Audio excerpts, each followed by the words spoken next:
మంది ఆ విధంగా జీవించట్లేదు. మళ్ళీ రిపీట్ చేయ మాట, రిపీట్ చేయ, చక్కగా మీరు అర్థం చేసుకోండి ఆ మాట. అయితే తమ వస్త్రములను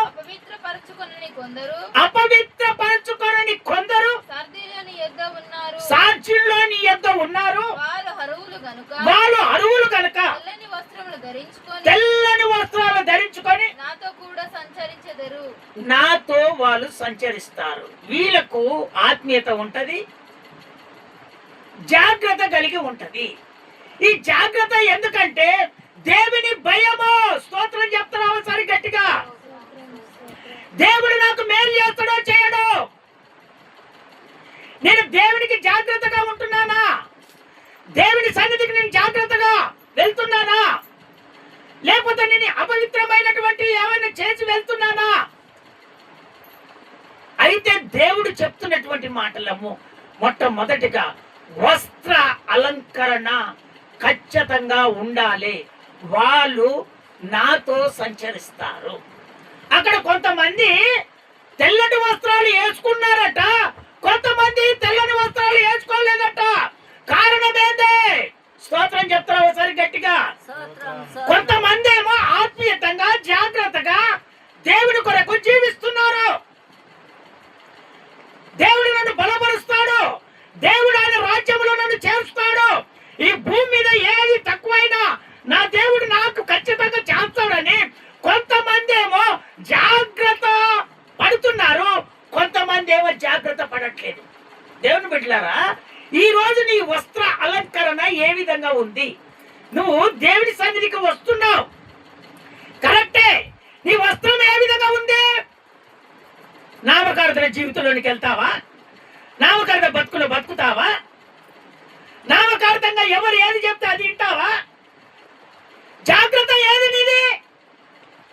ఏం పాటిస్తున్నావు? ఏది నీ ఆత్మీయత? ఎందుకు ఈ విధంగా తయారవుతున్నావు? దేవుని దగ్గర మేలు కావాలంటున్నావు, నువ్వు దేవుని దగ్గర జాగ్రత్త లేదు, నీ ఆత్మీయత లేదు. దేవుని దగ్గర ఏం మేలు బతుకుంటావు నువ్వు? ఆయన ఏమంటున్నాడు? ఈ తెల్లని వస్త్రాలు ధరించే వాళ్ళు నాతో సంచరిస్తారు. దేవుడు కోరుకునేదండి ఈ వస్త్రాలు కలిగినటువంటి వారు, వాళ్ళు అపవిత్రపరచుకున్నటువంటి వాళ్ళు, వీళ్ళు పవిత్రతలో జీవిస్తారు. వీళ్ళు ఎవరు చెప్పిన మాటలు వినరు. నామకార్థంగా ఎన్ని మాటలు చెప్పినా కూడా వాళ్ళు వినరు. వాళ్ళ ప్రవర్తన ఏంటంటే ఆత్మీయత, జాగ్రత్తగా దేవుని కొరకు జీవించే వాళ్ళు. స్తోత్రం చెప్తారా ఒకసారి గట్టిగా. ఈ రోజు దేవుడు నీతోటే నీకు ప్రశ్నేసి నీ బ్రతికేందో ఆయన నీతో మాట్లాడుతున్నాడు. ఇవన్నీ బైబిల్ అనుసారంగా తెలియనటువంటి వాళ్ళు, బైబిల్ అనుసారంగా తెలిసి తెలియనటువంటి వాళ్ళు ఈ ప్రకారంగా మీకు ఏది చెబితే దాన్ని ఫాలో అయి మీరు వెళుతున్నారు. ఆ ప్రకారంగా వెళ్ళి దేవుని దగ్గర మేలు పొందుకోవట్లేదు, నీ జీవితం మారట్లేదు, నీ స్థితి మారట్లేదు. ఒక క్రమాన్ని దేవుడు పెట్టిన తర్వాత ఆ క్రమాన్ని ఎందుకు నువ్వు మార్చుకుంటావు? అందుకనే ప్రభు చెప్తున్నాడు, ఎట్టి పరిస్థితిలో నీవు ఆత్మీయత పోగొట్టుకోకూడదు. జాగ్రత్తగా దేవుని సన్నిధిలో నువ్వు నిలబడితే నీ కుటుంబంలో నువ్వు ఎక్కడ ఉన్నా, ఎక్కడికి వెళ్ళినా నా దేవుని కాపుదల ఖచ్చితంగా నీకు, నీ కుటుంబంలో, నీ పిల్లల్లో, ప్రతి ఒక్కరిలో దేవుడు ఖచ్చితంగా ఆయన కాపాడుతాడు, అనుకున్నది ఖచ్చితంగా జరిపిస్తాడు. స్తోత్రం చెప్తారా ఒకసారి గట్టిగా. అందుకనే మొట్టమొదట దేవుడు చెప్తున్నాడు, విశ్వాసములో స్థిరంగా నమ్మకంగా ఉండాలి. విశ్వాసం పోగొట్టుకోకూడదు. కొంతమంది ఏం చేస్తారు, ఒప్పుకుంటారు, అయ్యా నేను బ్రతికున్నంత కాలము నాకు యేసయ్యా, అయ్యా నేను యేసయ్యను వదిలిపెట్టనయ్యా. అబ్బా, నేను అనుకుంటాను ఎంత ఆత్మీయ కలిగినటువంటి వారు. అప్పో దేవునికి ఎంత జాగ్రత్తగా ఉంటున్నారో అని నేను అనుకునేవాడిని. నేను తీర కొసకు చూసేసరికి ఆ ఆత్మీయత ఎక్కడ పోయిందో, దేవుని భయం ఎక్కడ పోయిందో, ఆ జాగ్రత్త లేదు కుటుంబంలో. ఆదివారం ప్రార్థన అంటే వీరు కూర్చునేది, ఇంకా వీళ్ళే ఇండ్ల దగ్గరికి వెళ్ళి వాళ్ళ కొంగులు పట్టుకొని కూర్చొని పెట్టి ముచ్చట పెడుతున్నారు. నీ బ్రతికి ఏ విధంగా ఉంది మొట్టమొదట, నీ జీవితం ఏ విధంగా ఉంది మొట్టమొదట, నీ పరిస్థితులు ఏ విధంగా ఉన్నాయి, ఒకప్పుడు నిన్ను ఆదరించారా, నీ దగ్గరికి వచ్చారా, నిన్ను చూస్తే అసహించుకునేదే, నీ బ్రతికిక మారదని ఎంతమంది నేను తుప్పున ఊసేవాళ్ళే, అవన్నీ ఇప్పుడు నీకు జ్ఞాపకం రావట్లేదా? దేవుని బిడ్డలారా, నా దేవుడు చక్కగా నీతో మాట్లాడుతున్నాడు. ఆయన నీకిచ్చినటువంటి ఆత్మీయ జీవితాన్ని నువ్వు పాడు చేసుకోకూడదు. ఇదిగో కొంతమంది అక్కడ పాడైపోయారు, ఇదిగో కొంతమంది దేవునితో సంచరిస్తున్నారు. ఆ కొంతమందిలో మీ అందరూ ఉండాలని నా దేవుడు కోరుకుంటున్నాడు. ఒక్కసారి హల్లెలూయా చెబుదామా గట్టిగా? ఇంకొకసారి గట్టిగా చెప్తామా? అందుకనే దేవుని బిడ్డలారా, నా దేవుడు ఖచ్చితంగా ఈ ప్రకారంగా నువ్వు జీవిస్తే నీకు మేలు చేయక నా దేవుడు మానడంతే. ఖచ్చితంగా ఆయన మాట ఇచ్చాడంటే మాట ప్రకారంగా ఖచ్చితంగా జరుగుతుంది, అంతే, ఖచ్చితంగా జరుగుతుంది. ఆ నమ్మకాన్ని మనం పోగొట్టుకోకూడదు, ఆ స్థిరత్వాన్ని మనం పోగొట్టుకోకూడదు. మనము స్థిరముగా నిలబడితే చెడగొట్టడానికి అనేకమైనటువంటి ప్రయత్నాలు చేస్తారు. దేవుని దగ్గర ఉన్నటువంటి నమ్మకాన్ని పోగొట్టుకోవటానికి ఎంతో ప్రయత్నం చేస్తారు. మనకు తెలియకుండానే మన కుటుంబంలోకి నేర్పుతా ఉంటారు. మన నమ్మకాన్ని పోగొట్టడానికి, మన స్థిరత్వం పోగొట్టుకోవటానికి, విశ్వాసం పోగొట్టడానికి మనకు తెలియకుండానే సాధారణ ఇంట్లోకి దూరి అనేకమైనటువంటి ప్రయత్నాలు చేసి వాడు మనకు మేలు కలగకుండా వాడు చేస్తాడు. అందుకనే ఆ గురి నువ్వు పొందుకోవాలంటే, వాడిని నువ్వు కనుగొట్టాలంటే, వాడిని నువ్వు పడగొట్టాలంటే నీకు ఒకటే, దేవుని ఆత్మీయత పోగొట్టొద్దు, జాగ్రత్తగా దేవుని సన్నిధి వదిలిపెట్టొద్దు. నువ్వు అప్పుడు ఆ విధంగా జీవించు. ఖచ్చితంగా ఎవడైతే నిన్ను స్థిరత్వం నుంచి లాగాలని ప్రయత్నం చేస్తాడు వాణ్ణే దేవుడు దూరపరిచి వాణ్ణే నీ స్థితిలోనికి మార్చేటట్టుగా నా దేవుడు ఖచ్చితంగా చేసునుగాక. స్తోత్రం చెప్తారా ఒకసారి గట్టిగా? అందుకనే మనము ఖచ్చితంగా ఆ వస్త్రాలకు కల్ముషితము ఎప్పుడు కలిగించకూడదు. మనం వస్త్రాలను ఎప్పుడూ మార్చుకోకూడదు. ఒక విధానాన్ని మనం పాటించినప్పుడు ఖచ్చితంగా ఆ విధానం వెంటనే మనం నడవాలి. తెల్లటి వస్త్రాల ద్వారా దేవుని సన్నిధిలో నిలబడితే దేవుడు ఆ విశ్వాసాన్ని, ఆ స్థిరత్వాన్ని చూసి నీకు మేలు చేయటము దేవుడు మొదలు పెడతాడు. స్తోత్రం చెప్తారా ఒకసారి గట్టిగా? ఇంకొకసారి గట్టిగా చెప్తారా? అందుకనే నీవు అపవిత్రత చేసుకోకూడదని దేవుడు చక్కగా మాట్లాడుతున్నాడు. మత్తయి సువార్త 7వ అధ్యాయము 14వ వచనము. ఈ తెల్లటి వస్త్రాలు ధరించి స్థిరత్వములో, నమ్మకములో ఉన్నటువంటి వారికి కొన్ని పోట్లు పొరుస్తుంటా. ఎట్లా పోట్లు పొరుస్తుంటారంటే, ఇప్పుడు లోకములో నడిచేదేమో విశాలంగా ఉంటది, వాళ్ళు ఏదైనా ఆదరించవచ్చు, ఏ బట్టలైనా కట్టుకోవచ్చు, ఏదైనా నడిపించవచ్చు.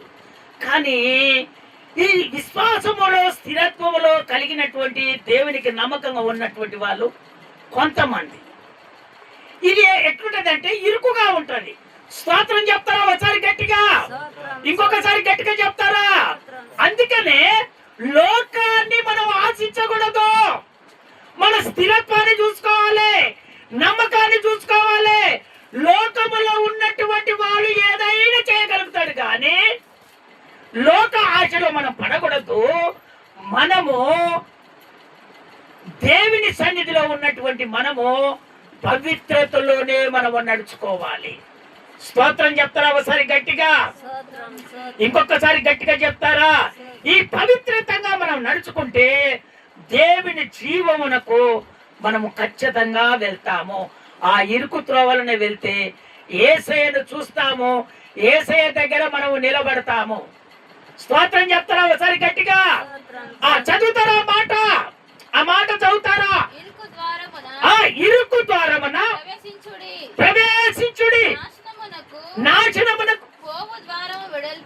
అది వెడల్పును నాశనానికి తీసుకొని పోయేది. ఎడల్పు లోకము, ఆ దారి అది విశాలమై ఉన్నది. దాని ద్వారా ప్రవేశించువారు అనేకులు ఉంటారు. ఆ జీవమునకు పోవు ద్వారము ఇరుకును, ఆ దారి సంకోచితమై ఉన్నది. దాన్ని కనుగొన్న వారు కొందరే. స్తోత్రం చెప్తారా ఒకసారి గట్టిగా? ఇంకొకసారి గట్టిగా చెప్తారా? అందుకనే దేవుని బిడ్డలారా, మనమైతే మనకు దేవుడు ఇచ్చినటువంటి ప్రతిష్టత ఏంటి? బైబిల్ అనుసారంగా మనం వెళ్తున్నాం. అందుకనే లోకములో ఉన్నటువంటి వాళ్ళు విశాలంగా ఉంటారు కాబట్టి ఆదివారము మనము ఏదైనా కట్టుకోవచ్చు, ఏదైనా జలసా చేసుకుంటూ వెళ్ళొచ్చు అని వాళ్ళకు ఆలోచన ఉంటుంది. మనదేంటిది? స్తోత్రం చెప్తారా ఒకసారి గట్టిగా? మనదేంటి? ఇరుకుగా, అంటే ఇది పవిత్రమైనటువంటి చోటు. కానీ నువ్వు ఎవరికి భయపడాలి? ఇప్పుడు జాగ్రత్త వాళ్ళకు వహించాలి, ఆత్మీయత ఎవరికి వహించాలి? అమ్మా వింటున్నారా? దేవుని వాక్యం అర్థమవుతుందా? అందుకనే మన పవిత్రమైనటువంటి చోటు ఏ విధంగా ఉంటుందంటే అది కొంచెము ఇరుకుగా ఉంటుంది. ఆ ఇరుకుగా ఉన్నదానికి విశాలంగా ఉన్నటువంటి వాళ్ళు అనేకమైనటువంటి మాటలు నేర్పుతా ఉంటారు. ఎందుకో ఏమా ఇరుకుగా ఎందుకు వెళ్ళిపోతున్నావు? అక్కడ ఆ చోటుకి ఎవరు పోరు. అక్కడికి వెళ్తే బట్టలు మార్చుకోవాలంటారు, నిన్ను మోకాల మీద ఉండాలంటారు, ప్రతి ఆదివారం చర్చికి రావాలంటారు, ఎప్పుడు ప్రార్థనే అంటారు. ఇది అనేది ఎవరు? విశాలమైనటువంటి వాళ్ళు. వాళ్ళకు చెప్పేవాళ్ళు ఉండరు, వాళ్ళు నడిపించే వాళ్ళు ఉండరు. వాళ్ళు యథావిధిగా వెళ్తా ఉంటారు, యథావిధిగా వస్తారు. వాళ్ళలో క్రమం లేదు.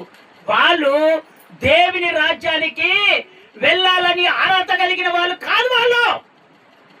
కానీ మనము ఒక పవిత్రతమైన భక్తిలో మనం యేసుని ఎదుర్కోవాలని మనం ఆశపడుతున్నాం. స్తోత్రం చెప్తారా ఒకసారి గట్టిగా? ఇంకొకసారి గట్టిగా చెప్తారా? ఈ వారం నుంచి నీ వస్త్ర అలంకరణ ఎప్పుడు మారుతుందో నీ జీవితాన్ని ఖచ్చితంగా నా దేవుడు మారుస్తాడంతే. నువ్వు లోక సంబంధివి కాదు, నువ్వు పరలోక సంబంధవి. యేసయ్యని ఎదుర్కొనే బిడ్డగా నువ్వు జీవించాలి. యేసయ్యని ప్రార్థన చేసినప్పుడు ఆ ప్రార్థనకు విలువ ఇవ్వాలి, మేలు కలగజేయాలి. ఈ ప్రకారంగా నువ్వు జీవించాలంటే ఇరుకుగా ఉంటది. ఆ ఇరుకుగా ఉన్నప్పుడు అనేకమైనటువంటి పోరాటాలు వస్తాయి. ఆ పోరాటాలలో నువ్వు నిలబడాలి. భర్త అనొచ్చు, ఎందుకే తెల్లటి వస్త్రాలని.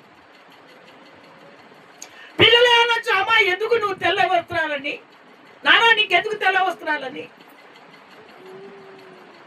అందరు చర్చికి వెళ్ళట్లేదా? వాళ్ళు కట్టుకుంటున్నారా? మీరు ఎందుకు ఇవి వేసుకొని పోతున్నారు? ఏనాడైనా మీ పిల్లలు లోకములు అడిగినటువంటి వారికి ఎప్పుడైనా ఈ సమాధానం మీరు చెప్తున్నారా? ఈ తెల్ల బట్టలు పవిత్రకు సూచనని ఎప్పుడైనా చెప్తున్నారా? మీరు కట్టుకొని వస్తున్నారే తప్ప దేవునిలో ఉన్నటువంటి గుణగాలు ఎప్పుడైనా లోకములో ఉన్నటువంటి వారికి, నామకార్థంగా ఉన్నటువంటి వారికి ఎప్పుడైనా మీరు వివరించి చెప్పారా? మరి నీ బ్రతుకు ఈ రోజు ఆ విధంగా ఉంటుందంటే కారణం ఏంటంటే అందరు కట్టుకొని వెళ్తున్నారు, నేను కూడా కట్టుకొని వెళ్తున్నాను ఆలోచన తప్ప దేవుని రాజ్యానికి మేము అర్హత కలిగి ఉంటామనే ఆలోచన ఒక్కరికి లేదు. దేవుని బిడ్డ, ఈరోజు చక్కగా దేవుడు నీతో మాట్లాడుతున్నాడు.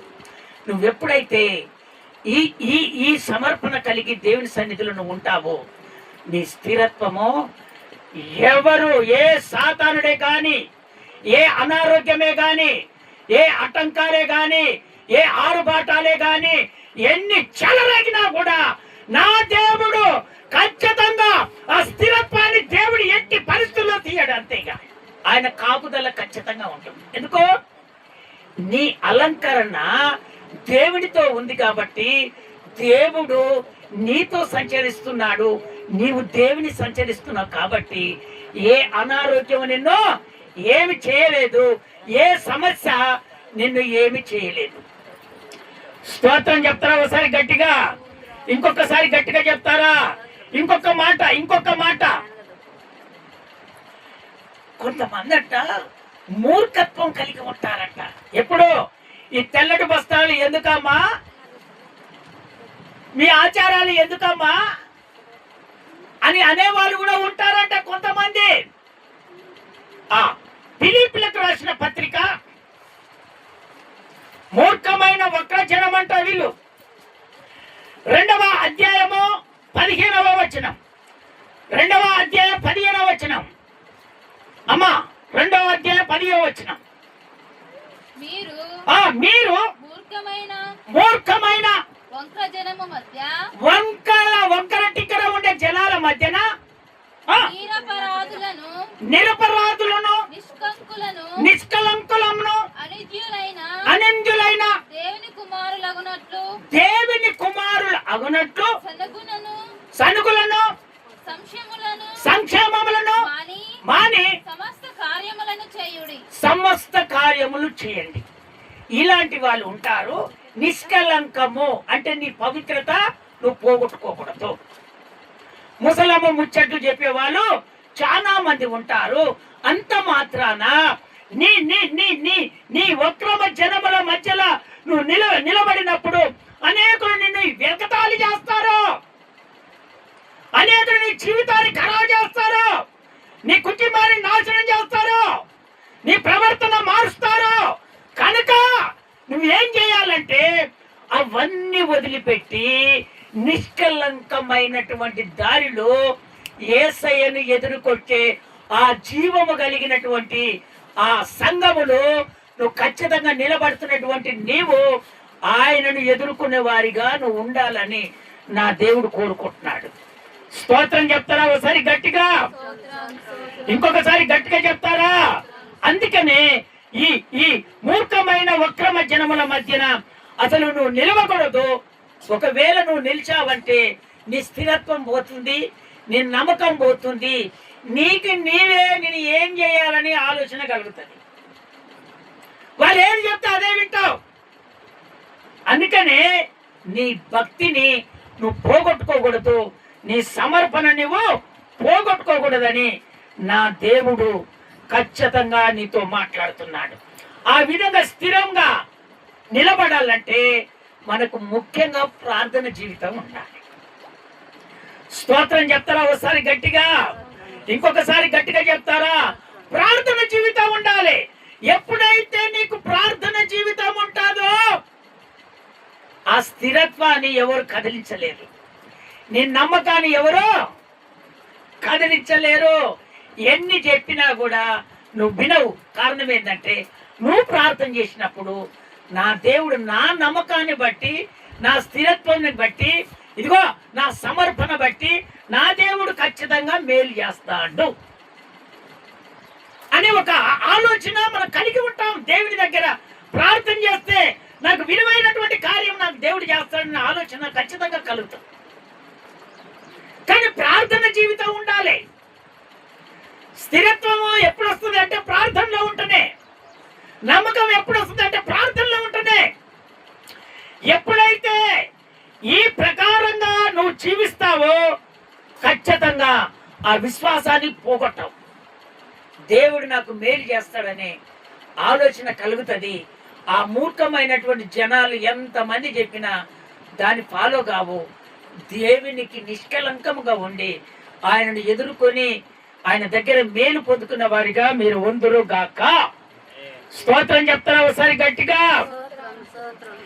దానియేలు పుస్తకము 6వ అధ్యాయము 10వ వచనం. స్థిరముగా ప్రార్థనలో నిలబడినటువంటి వాడు. దానియేలు పుస్తకము 6వ అధ్యాయము 10వ వచనం.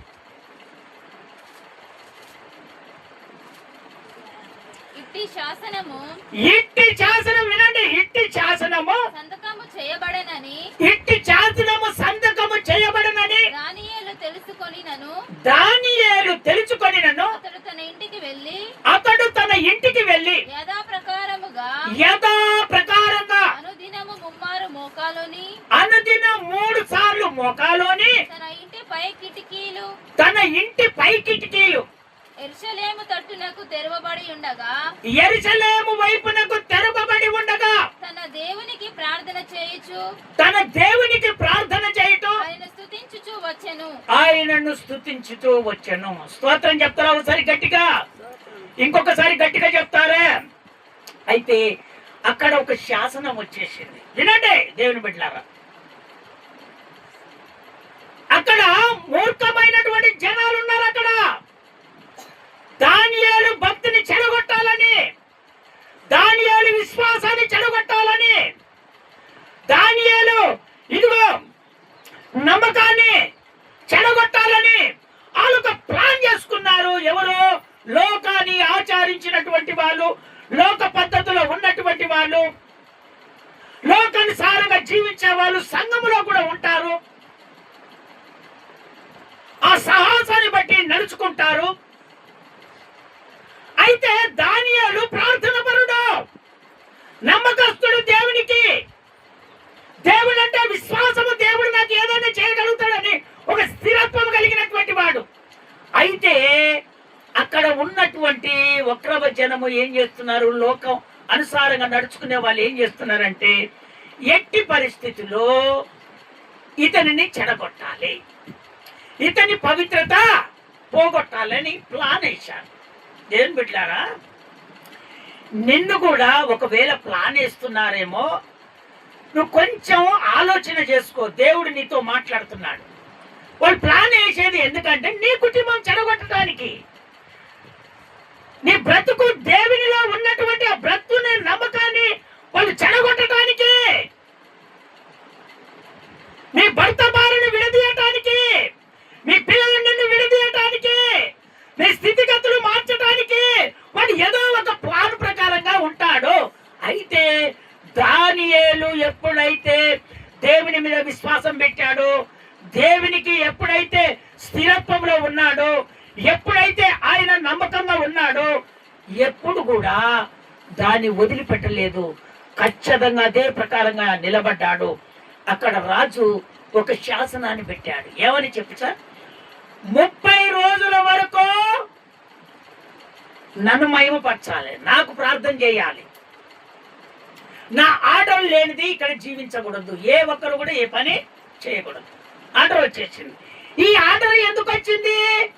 దానియేలును చెడగొట్టడానికి వక్రమైనటువంటి జనాలు ఏం చేశారంటే అతనిని పాడు చేయాలని ఒక శాసనాన్ని తీసుకొని పెట్టారు. అయితే అక్కడ శాసనం పెట్టిన తర్వాత అందరూ రాజుకు మనవి చేసి అడిగి ఆ ప్రకారంగా నడుచుకుంటున్నాడు, కానీ దానియేలు మాత్రము నడుచుకోవట్లేదు. స్తోత్రం చెప్తారా ఒకసారి గట్టిగా? దేవుని బిడ్డలారా, ఈరోజు నువ్వు భయపడుతున్నావంటే కారణం ఏందో తెలుసా? నీలో ఆత్మీయత జాగ్రత్తగా లేదు. నువ్వు ఆత్మీయత కలిగి జాగ్రత్తగా ఉంటే నువ్వు ఎందుకు భయపడతావు? దయ్యానికి భయపడతావా? మాంత్రికునికి భయపడతావా? శత్రుబాటి క్రియకు భయపడతావా? నీ కార్యం జరగకుంటే ఎట్లా ఉంటది? నువ్వెందుకు భయపడుతున్నావు? నీలో మొట్టమొదట ఆత్మీయత జాగ్రత్తగా లేదు. దేవునికి ఆత్మీయత జాగ్రత్తగా ఉన్నప్పుడు దేవుడు నీ దగ్గర ఎందుకు మేలు చేయడు? ఇప్పుడు అక్కడ ఏమైపోయింది? ఒకవేళ ఈ 30 రోజులలో ఏ ఒక్కరు రాజుకు మనవి చేసి ఆ మేలు పొందుకోకుండా వెళ్ళిన లేనటువంటి వారు ఎవరైనా ఉంటే వాళ్ళని తీసుకుపోయి సింహం బోన్లో వేయాలి. రుజువు అయిపోయింది. కానీ దానియేలు మాత్రము నేను చనిపోయినా ఒకటే, నా దేవుడు నా స్థిరత్వాన్ని బట్టి, నా ఆత్మీయ జీవితాన్ని బట్టి, నా జాగ్రత్తను బట్టి నన్ను దేవుడు బ్రతికిస్తాడు. స్తోత్రం చెప్తారా ఓసారి గట్టిగా? ఇంకొకసారి గట్టిగా చెప్తారా? దేవుని బిడ్డలారా, మీరు ప్రతిదానికి భయపడుతున్నారేమో. ఇది జరగట్లేదు, ఇది జరగట్లేదు, నా బ్రతుకు ఇంతేనా అనుకుంటున్నారేమో. కానీ నీలో ఆత్మీయత, జాగ్రత్తగా దేవునికి చూసుకోండి. ఆ విధంగా నువ్వు ఉంటే దేవుడు ఖచ్చితంగా చేస్తాడు. ఇదిగో దేవుని కొరానికి, ఇదిగో నా ఉద్యోగం పోయినా ఒకటే, నేను రోజుకు 3 సార్లు నేను ప్రార్థన చేసేవాడిని. రోజుకి ఎన్నిసార్లు చేసేవాడట? 3 సార్లు ప్రార్థన చేసేవాడు. ఎవరు? దానియేలు. అనుదినము 3 ప్రార్థన చేసేవాడు. ఆ జీవితాన్ని చెడగొట్టాలని ప్రయత్నం చేసినా కూడా మానులే వెళ్ళి చెప్పారు, అయ్యా రాజా, ఇదిగో అందరూ ఆ క్రమాన్ని పాటించారు కానీ 30 రోజుల దాకా ఒక్కరు మాత్రము ఆ క్రమాన్ని పాటించలేదయ్యా.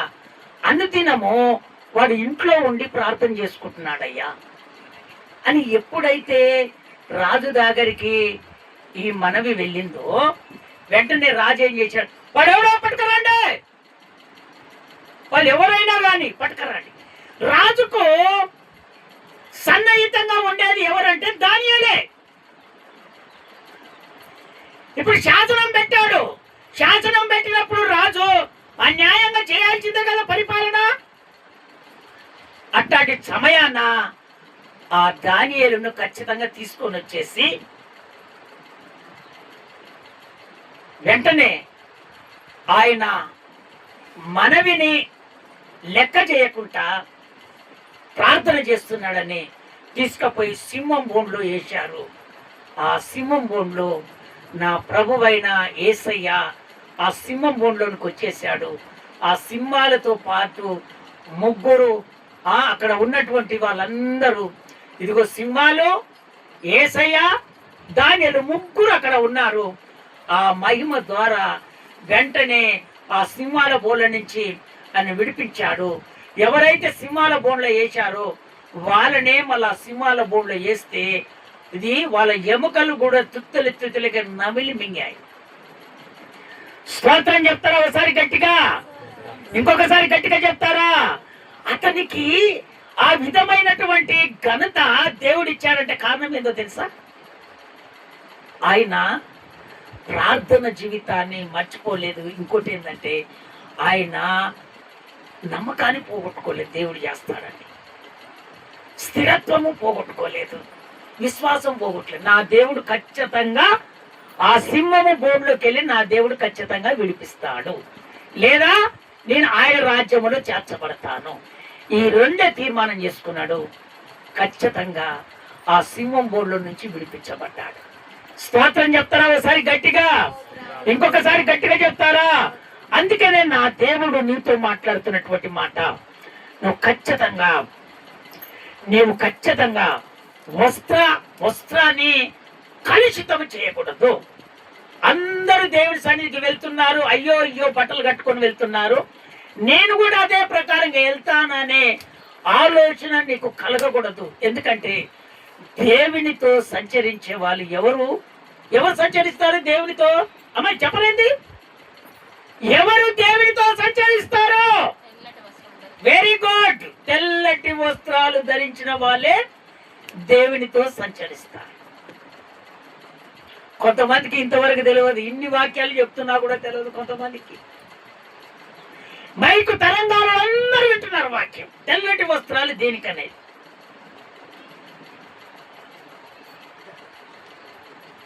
నువ్వు బైబిల్ పట్టుకున్నప్పుడే నా దేవుడు జాగ్రత్త హెచ్చరిస్తున్నాడు.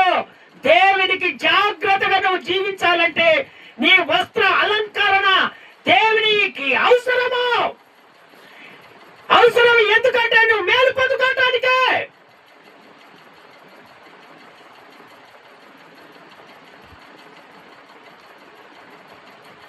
రెండవదిగా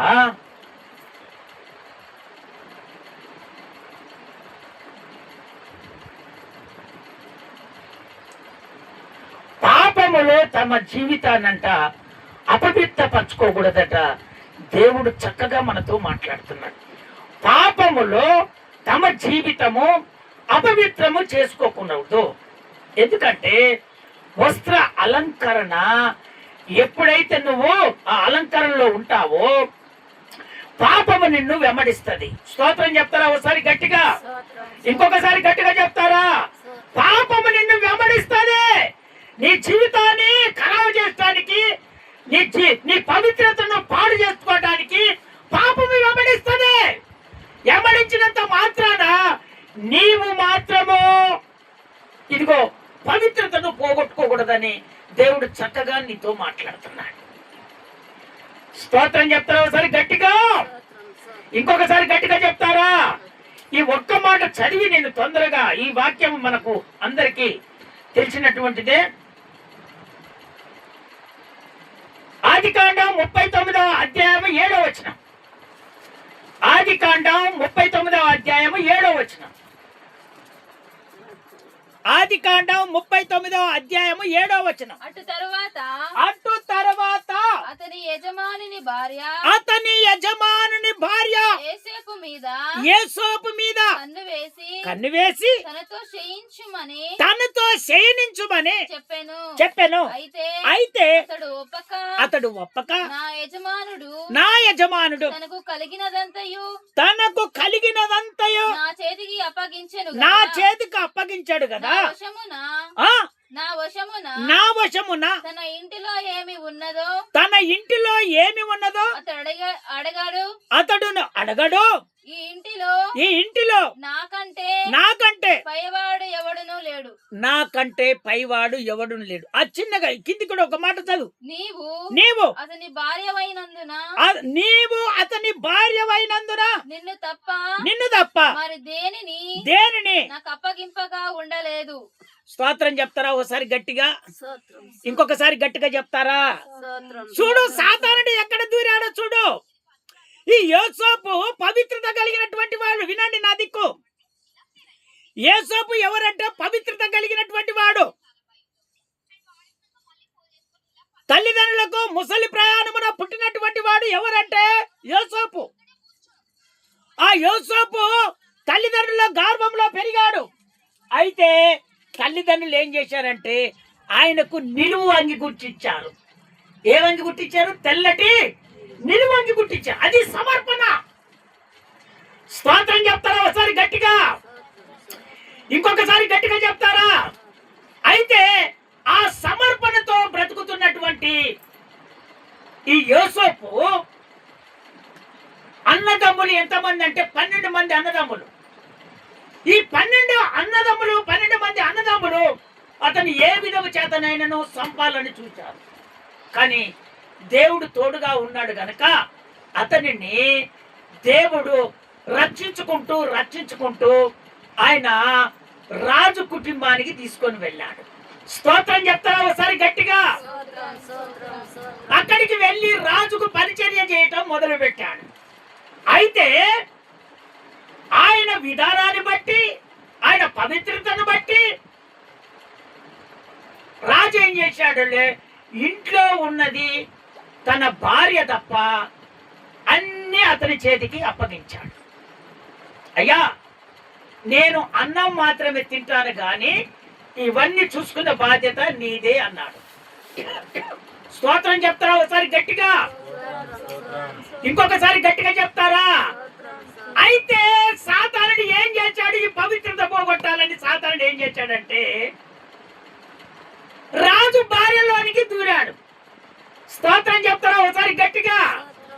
దేవుని బిడ్డలారా, దేవుని నమ్ముకొని పవిత్రత కలిగి జీవిస్తున్నప్పుడు ఈ పాపపు ఆలోచనలు చాలా మటుకు వస్తాయి.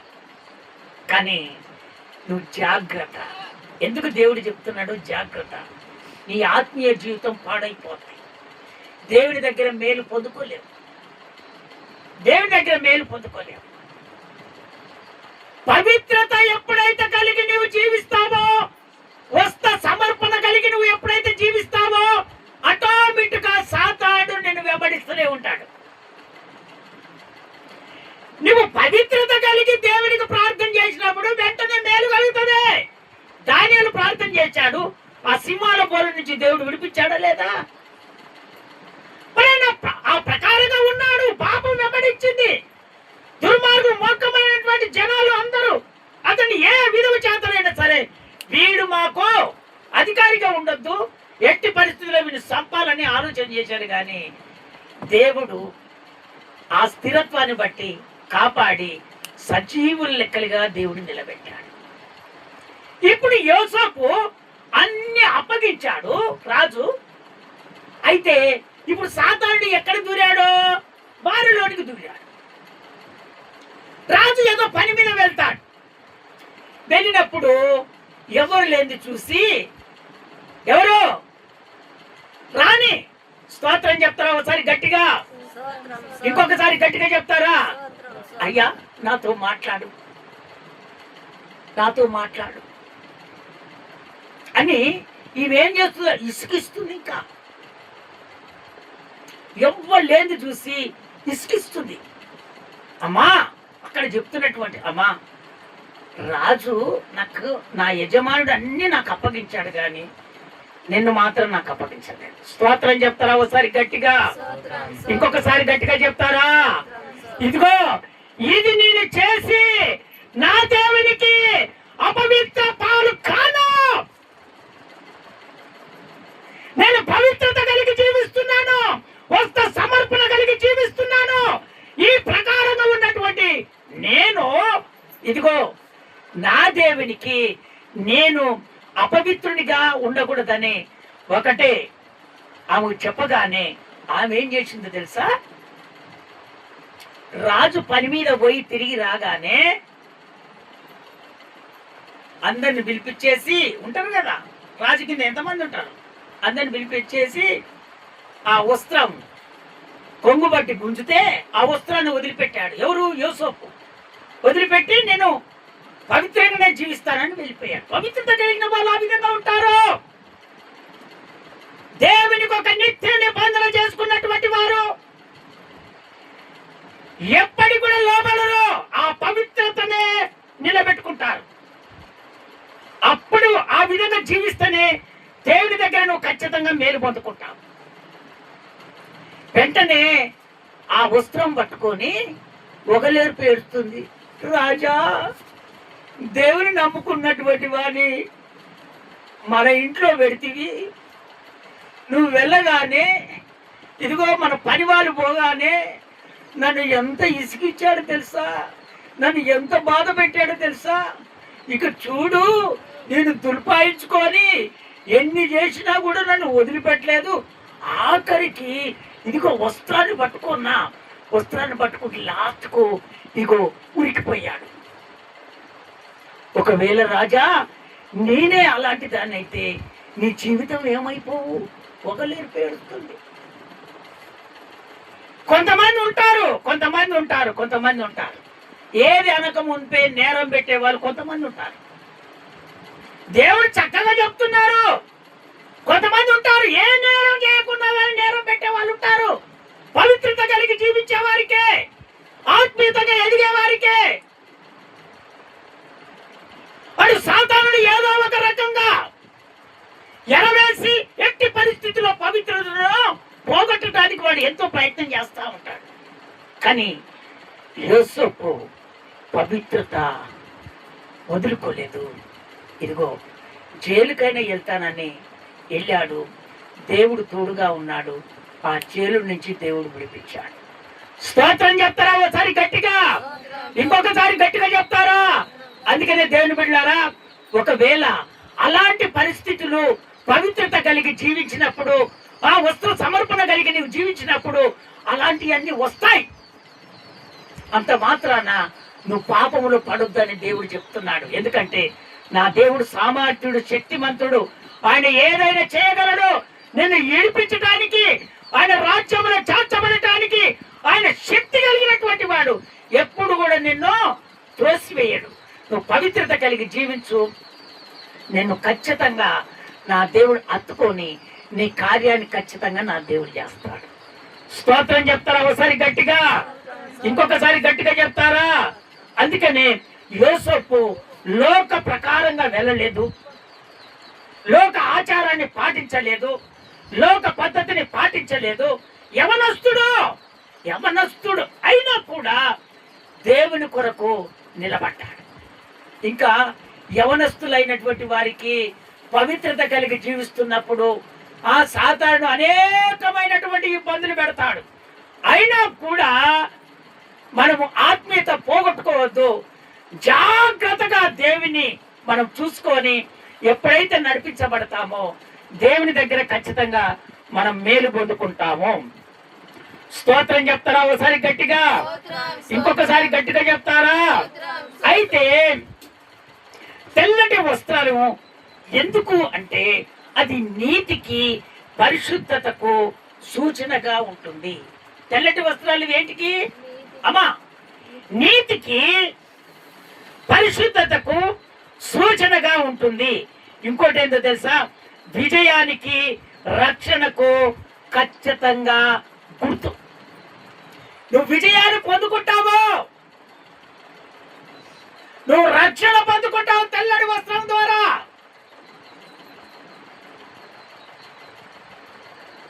అందుకనే దేవుని బిడ్డలారా, క్రీస్తుకు న్యాయ పద్ధతిగా నువ్వు నడుచుకుంటావు. ఎప్పుడు? తెల్లటి వస్త్రాల ద్వారా నువ్వు దేవుని సన్నిధిలో ఎప్పుడైతే నువ్వు నిలబడతావో ఖచ్చితంగా నీ న్యాయ పద్ధతిని నువ్వు ఖచ్చితంగా మార్చుకుంటావు. విజయానికి ముందుగా నువ్వు నిలబడతావు. స్తోత్రం చెప్తారా ఒకసారి గట్టిగా?